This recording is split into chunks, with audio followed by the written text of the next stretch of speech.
Child, hey y'all. So we're back for Real Housewives of Potomac, season 7, episode 2, Allegation Nation. All right, I have to give it to Potomac. They do bring it. They bring it, even though it's some foolishness. So they pick back up where they started off last week with Karen's party. Giselle tries to go in on Mia about her possible cancer diagnosis. Giselle, you're out of order. Okay, just stop. Just stop. If it if it does turn out to be untrue, there are plenty of things that happen with possibilities of cancer in the process. What doctors think may happen, they're not sure. So just give me a break. Mia and her friend Jacqueline, who we're basically introduced to, defend what she posted. Wendy busts in out of nowhere after Giselle done played her and says, not to be rude. So I'm thinking she's about to say something to Mia, like for interrupting the conversation. And she goes, "Who is this?" And it was Mia's best friend, Jacqueline. First of all, ma'am, that was rude. And you want to know why it was rude? Because it was so not necessary. Way to make a moment. Why? Because you were too scared to comfort Giselle after she played the entire hell out of you. And you look like a damn fool trying to give her a hug after you claimed she said all these things about your husband cheating on you. Not claim. We saw it play out. Okay? So that was nasty. It was nasty on purpose. And Wendy, I already don't like you. But next. So then Robin's dumb ass jumps in and starts yelling to defend Giselle. This is why I don't respect Robin. This right here is why I don't respect Robin. Y'all aren't going to act like Robin and Giselle. First of all, they was going in on Giselle for her delivery. Not you. Okay? Let that woman fight her own battles. Because let me tell you something. Giselle does not come to your defense. As we see, and as I mentioned last week, did Robin tell you it was okay for you to shout out her business like that? Saying her name is the only one on the house? Girl, bye. So anyway, why the fuck did Cherie show up uninvited? I'm so tired now. I done reviewed Love, Marriage, Huntsville. I done told you how I feel about people coming uninvited. It is one thing to have like a deep friendship with somebody, or you and your sister, have a little tiff or something. You still show up to something that you were invited to. Whatever. But that's not the case with Charisse. Robin. Oh, I invited Charisse. I didn't think it was a big deal. Yes, you did.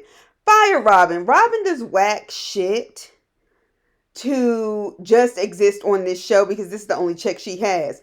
And if that's the case, baby girl, I'm going to tell you right now, you won't want Juan's name on that house. Anyway, so Katie comes in. We ain't seen Katie in a minute. I like Katie.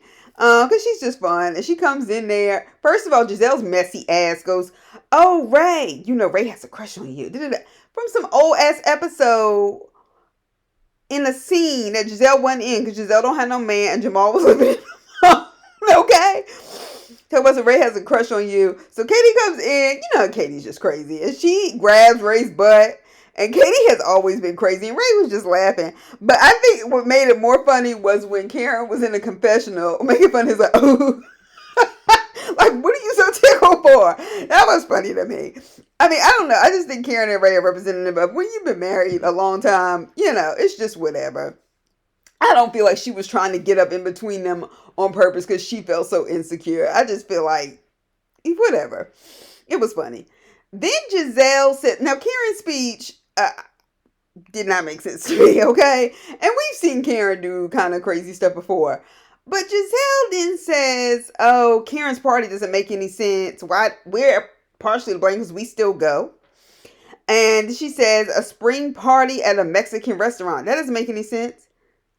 Giselle, that Hampton education you brag about and hold on to and try to weaponize when it's convenient in arguments, bitch, Mexico has a spring too. If you were going to go in. Go in on that speech she gave. No, you chose something dumb. No. And if you can't tell, I don't like Giselle. All right? So if you're a fan, just keep it moving. All right, so Candace and her sister Crystal, this was a boring scene. Her sister is living with her while apparently a house is built, whatever. Her and her sister both seemed just really kind of bird brain to me. I was uncomfortable with how they kept calling each other bitches. I'm like, what? And I know that doesn't bother everybody, and I get everybody plays different. I'm talking about me. I didn't like it. Candace's whole family seems to be very attention seeking. I shouldn't say whole family. Karen, not Karen, what's her name? Candace. Candace, her sister Crystal, her mother. It just seemed, it was boring, and it was just, whoever edited that did not edit it far down enough to the bottom to never making it to TV. Anyway, we get Ashley and her friend Deborah. I feel like they must be trying to do these kind of tryouts for new cast members. Remember they had Ascala last time and she didn't really work out. Um, Her friend Deborah, I'm sorry, she is funny looking as hell. Her face was really distracting to me. Her hair was very beautiful, although her part was a little messed up in the back. And I know you like, oh, they're on TV. I know. That's petty. But she is nosy. I could tell she was just asking a lot of questions and going in because the camera was there. And I don't like when people do that. She looks like a man to me. And her body was weirdly flat. And just everything about her face was so distracting. And it just made the scene too long. Anyway, side note. I said this last week. Bravo, I don't know who is your so-called creative director. But these stills of the rain pouring and the trees crumbling. Or it's just wet. And it's always long. It's like 30 seconds. Stop doing that. It's wet. All right. So Robin and Giselle meet up at some, I don't know, bagel, croissant place, whatever. Something within their price range. So Robin brought 3 hats and 3 sweatshirts for Giselle's daughters to wear for, I guess, for her line that she sells things with. And Robin bought them things in a plastic bag. Now see, Robin, that's where you could learn a lesson from Karen. Karen had the decency to gift wrap gifts. Moving on. Okay, so she brought this shit in a clear bag. And I'm just like, why is everybody so tacky? Not everybody, but them two. So Robin's like, I think we have a lot to talk about. And you know Giselle is ready to gossip with her New York and Company shirt on. Yeah, girl, I caught that. That New York and Company shirt she was rocking. And it was cute. It was cute. But for somebody who claims they sold Gucci and this, that, and the other. Anyway. All right. So Robin claims she has a bone to pick with Giselle. And I was like, yeah, right. Okay. Giselle talks about Robin being the only name on her house, which I said last week was some bullshit. Why would you say that? Why would you bring it up? Let's talk about your house, your credit. How much money did Jamal put into that house when y'all were dating and that's when you bought it? Girl, bye. And I thought that was bullshit when I heard it. I thought that was wrong, but I was like, Robin's weak ass ain't gonna say nothing. So, Robin, if you thought something was wrong with Giselle's delivery to Mia, which you then proceed to try to give her other things that you didn't like about what she did at Karen's party, if you thought something was wrong with it, why the fuck were you in there defending it? Don't try to act like Robin and Giselle are the only ones who said something about, girl. First of all, they weren't attacking you. Robin, you weren't even in it. You could have just sat there and shut the fuck up like I prefer for you to do, and I really have a stronger preference for you to be fired and off the show. Okay, if you knew that, then what were you acting like that for? That's what I mean. Robin is just so dizzy, I can't stand it. To borrow a line from Karen, you're the dizziest bitch at this table. All right, anyway. So, Chris reached out to Ashley, and I don't know if Robin has to bring it up because Ashley told her. And he casually responded to Ashley's post. And Ashley said, well, he slid in my DMs, this, that, and the other. And Robin, I think in the confessional was like, okay, well, first of all, he didn't slide into her DMs. He commented on a post, which they all do, I'm sure, on social media. I don't really follow any of them. I did follow like some of them for a little while.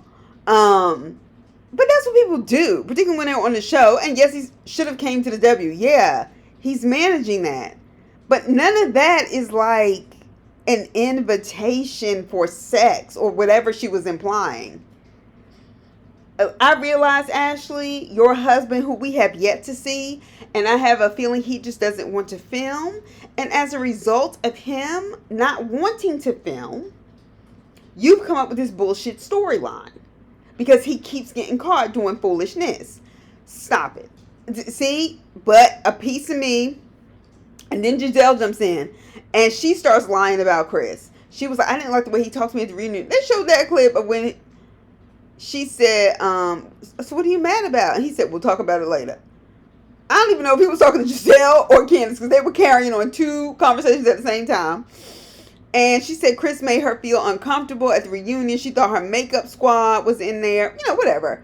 And he's talking to her. First of all, as Candace later points out, he considers y'all friends. Robin was like, he was really drunk. She said, he didn't touch you? He didn't do anything? And she was like, no. And then Giselle goes on to claim many a married man has tried to hit on me, and he's a sneaky link. I know what I'm saying. Giselle. Okay? Why does I have a question for you. Why does everybody's man but your own man ever seem to want you? Everybody else's man wants you except for the one you with. Need I remind you of Jamal? First time and second time around. Sherman. And all these other vague men you refer to at the reunion. People ask you dating and you're like, I'm not revealing their names, who never seem to show up in your life on anybody's TV show. Cut it out. Like, I just feel like she's so fucking miserable. And maybe if she would just be honest with herself and her reality, she could purge and cry and work on being a better person. But she's not going to do that. So, girl, bye. Robin knows that it's bullshit, but I wonder if she's just speaking up because Giselle put her business on blast. Because she's so weak. You can't go with it. So then it's like Ray and Karen, they have a back and forth about plastic surgery. He was like, I wouldn't encourage my daughter to do that. And then he was like, well, people find justifications for a lot of things. And it may be that he's getting older. And, men can be insecure, it's 20 years apart and that kind of thing. Whatever. People have their own opinions on that. Whatever. So Mia, Jacqueline, and Gordon meet up. And one of the things Mia points out is that her and Jacqueline have been friends since they were 15. And that's incredible that people can keep a friendship for that long. Her friend Jacqueline is messy. And she brings up Karen. And she said, are you sure Karen may not have been doing the CYA? And Mia's like, what's the CYA? I was like, girl, cover your ass. Because Karen sent her a text the day before. And Mia's translation was funny. We basically been talking shit about you. I just wanted you to know before you came in. She was like, noted. But Karen actually wasn't talking about her. Every time they play it back, Karen always said, I think her approach is different. She was not dogging her out. And so, Mia, for you to be upset and extrapolate so much from nothing is really, it would be impressive if it was based on some kind of fact, but it's not. So, Mia, you're out of order. And I like you, Mia, but you're out of order. So, Ashley and Candace meet up. Two people who have not liked each other for all the seasons. Was it me, or did Candace look like she had just rolled out of bed? Like she was tired. Like it was just, she was here, there. I don't know. They say IVF can be rough. But she just didn't look like herself. And she didn't necessarily even look mad. She just kind of looked like, so Candace says she's using the Grammys as a networking opportunity. It was fun. And then we see pictures of her on somebody's carpet in an all-black dress, which was very pretty, I have to say. But Candace had one picture with a producer after claiming all these people want to work with her, and she's still a freshman in the industry. But we saw a picture with one person whose name I've never heard of, and nobody else, no other artist, no other anything. And it just seems like Candace is always kind of by herself. And like for me, like I have no problem telling people I'm a loner. I'm an introvert. And I'm okay with that. Like I am. I'm okay with that. But my thing is, Candace tries to make her life appear as something else. And then she never has the things to substantiate this life that she's telling us about. And I think that is whack. So anyway, Candace did not react to the bullshit DM that was actually a comment on a picture Ashley had. Ashley, that was whack. That was whack. First of all, it looks like all you're trying to do is get her back for calling out your man about different things. Okay? They clearly sat around and came up with this bullshit plot, which Candace seems to have figured out very quickly, of trying to malign Chris, her husband. I didn't feel like Candace reacted insecurely. I felt like all of her reactions were like, this is bullshit. I know they're doing this for TV. I trust my husband. And honestly, I don't think Chris is that kind of man.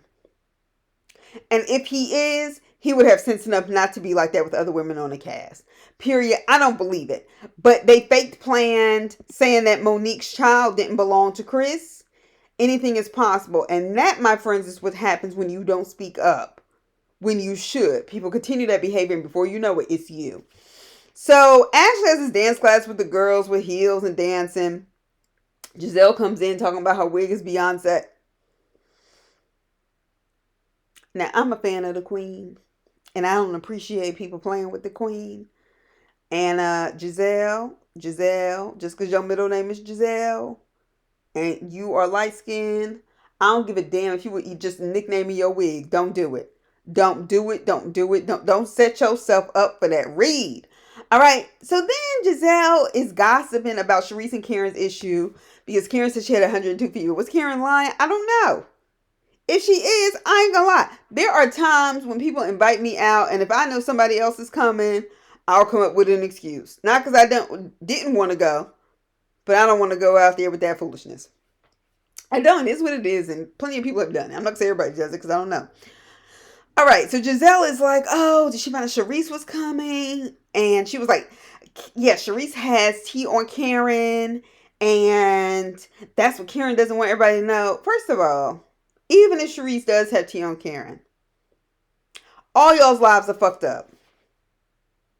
Everybody has problems in their life. I don't care what anybody says. Everybody has skeletons.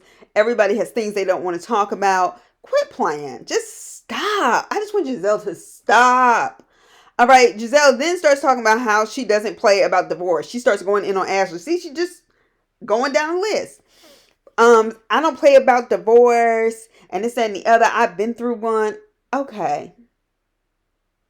See, these are the kind of statements I could respect if what you did backed up what you said. Okay? You don't play about divorce, but you'll play with somebody else's marriage and lie on Candace's husband, Chris. You will lie on Monique's husband, Chris. You will go out of your way to talk about what Karen may or may not be doing without Ray. But you don't play about divorce, but you'll play about marriage. Girl, bye. You don't play about divorce, but you'll play about cancer. Whether it comes out that Mia has it or not, I don't care. I don't care. People have cancer scares a lot. And did you catch Ashley's read? That was almost a read. When she was like, well, yeah, Michael hasn't cheated on me, this and the other. And I was like, Ashley. And Giselle goes, he hasn't. And she goes, not lately. Okay. But she goes, he didn't have any outside children on me. You, of all people, know what it is to have feelings and emotions for somebody. And then, is this the Old Navy question? Yeah. Sorry. Know what it is to have feelings for somebody and still have a family, this and the other. She was like, yeah, I know. Then shut the fuck up. So I will say, when Giselle tried to sit Candace down and tell her about this fake incident between her and Chris, she's making it something it's not. Candace read the entire fuck out of Giselle and the bullshit coming out of her mouth. I did not feel like Candace handled that wrong. I felt like Candace was like, I'm not doing this bullshit. I know what y'all are doing. I know y'all have decided y'all gonna come after me this season. I think y'all have sat around and discussed this, and guess what? I'm not having it. I didn't feel like she was defensive, like, oh, I know my husband cheats with me, so now I'm gonna try to hurry up and cover it up. I didn't feel like that at all. I'm not a Candace fan, but I can tell you when something is crazy and when something's not. Candace is not insecure in that relationship because Chris does not give her a reason to be insecure in that relationship. That's just what it is, and I don't blame her. And she called for whoever Eric is the trustworthy producer, because that's who she wanted to talk to. because she was like, I'm not having it. Do it to somebody else. And I don't blame you, Candace, girl. You was right about that. Anyway, that's just my take on it. I'll talk to y'all later. Bye.